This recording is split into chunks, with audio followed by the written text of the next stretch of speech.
At night time, I like to make sure that the kids are organised and have something to amuse themselves with or play with. So I make sure that Charlie has got something on the floor, like this little cow toy, and then I use this chance to go and set the table.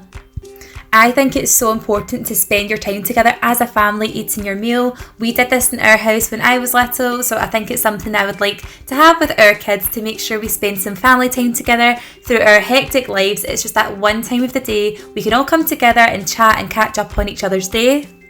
So I like to take out one of the chairs from the dining table and pop in Charlie's high chair so he's got his own little space. And as you can see, the other high chair that Ella sits at is enabled for her to sit as a big toddler stool, so that is right under the table with her little tray from Stoke. So while they're happy playing, you can see Charlie in the background, I'll just pop on the covers for his high chair and also set some placemats out. Our house isn't very big, so it is good that I can keep an eye on them when I'm doing things like this, because they're always in close reach to me.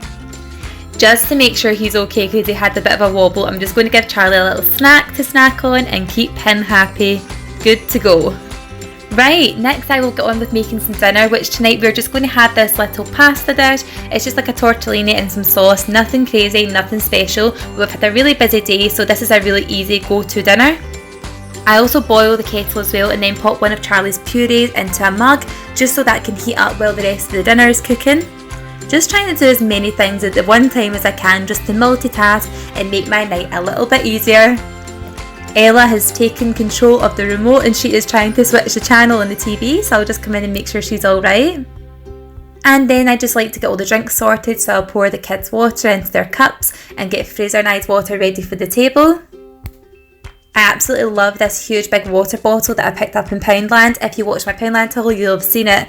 It's just so good. It means we're actually encouraged to drink more water because it's out at the table anyway, so we don't need to worry about going back into the kitchen to top up.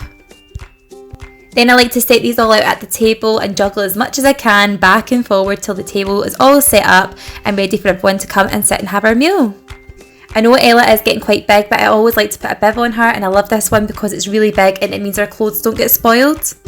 Then in between feeding Charlie his puree, I will also try to put in eating my dinner at the same time. He gets so annoyed if I eat my dinner and I'm not giving him his puree, so I like to do both of them at the same time and juggle it as much as I can. Once we're finished with dinner, we've normally got two very mucky pups, so it's time for a bath, or in our case it's a shower because we don't have a bath and the two kids go in at the one time because it's just easier this way. I like to get them stripped off and they can play in Ella's room until I get everything ready. I like to look out their pyjamas and also both of their nappies because Ella still wears a nappy at night time, and also any bibs that they might have. And then I grab their two towels, which are from my first years. I love these towels because it's a pink one and a blue one, so I know whose is whose, and it also has their names on it as well, which is really cute. Because Charlie is getting bigger now, he is too big for his baby bath, so it's one less thing to do I suppose, but it also means that I need to hold him when we're getting washed. So next I like to take in his change of clothes into the bathroom, mainly just his vest so that I can get him partially ready while Ella's still in the shower. Admittedly, it is much easier when Fraser's around because there's always somebody else there, but when Fraser's not here and he's maybe working and I've got to do it on my own at night time like tonight, it's just easier to make sure that I've got his stuff in the bathroom so I can also keep an eye on Ella. Then once I've brought the naked babes through, it is time to get them cleaned up. At bath time, to keep them distracted, toys is a must. We have so many bath toys and bath books that keeps them amused, and as you can see, Charlie is really good at sitting up on his own. I'm always very cautious about him sitting in the shower tray on his own. Ella, on the other hand, is Miss Independent. She sits under the shower stream and she's quite happy to play along with her little brother. Once the kids are all washed, I take Charlie out first and I put him on this little mat just because it's easier. I get him dried off and then put his baby grow on him. And then also give him a duck to play with because he's such a wriggler at the minute. I really need to keep his attention on something. And then it's time for Ella to come out too. I just pop her towel on and I get her ready in her bedroom just because it's easier. We don't have a massive bathroom, so it's much easier to get her ready in her room when we've got more space.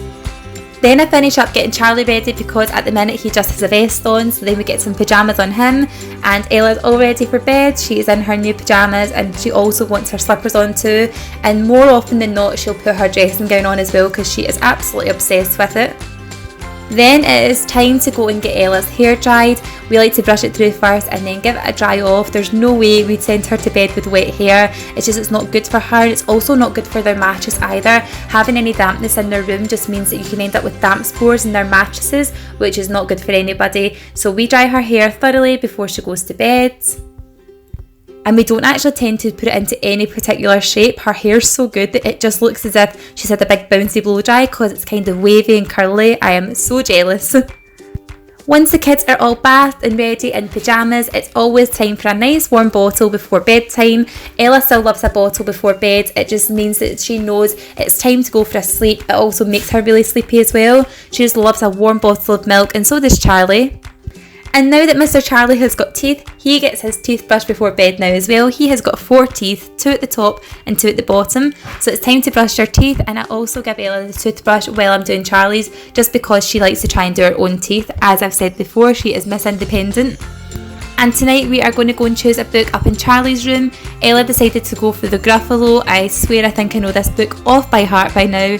So we sat up in Charlie's room and read that together. When you've got the 2 kids on your knee, it is a bit of a struggle, so we kind of stopped and started quite a few times, but once we got going, I think they were just ready for bed. We put Charlie to sleep first, just giving him his dummy and his little bunny to cuddle into, and putting on some white noise and just saying goodnight to him. He's really happy just to drift off to sleep on his own. He's really, really good. And because Ella is a little rascal, she wanted another book in bed when we went downstairs, so I read her this little Tweety Pie book. And then that was her ready to go off to sleep with her favourite Jojo monkey and a big kiss, and then we just left her and went downstairs. I hope you guys enjoyed watching my evening routine video. If you did, then please give it a big thumbs up. Thank you so much for watching. Bye!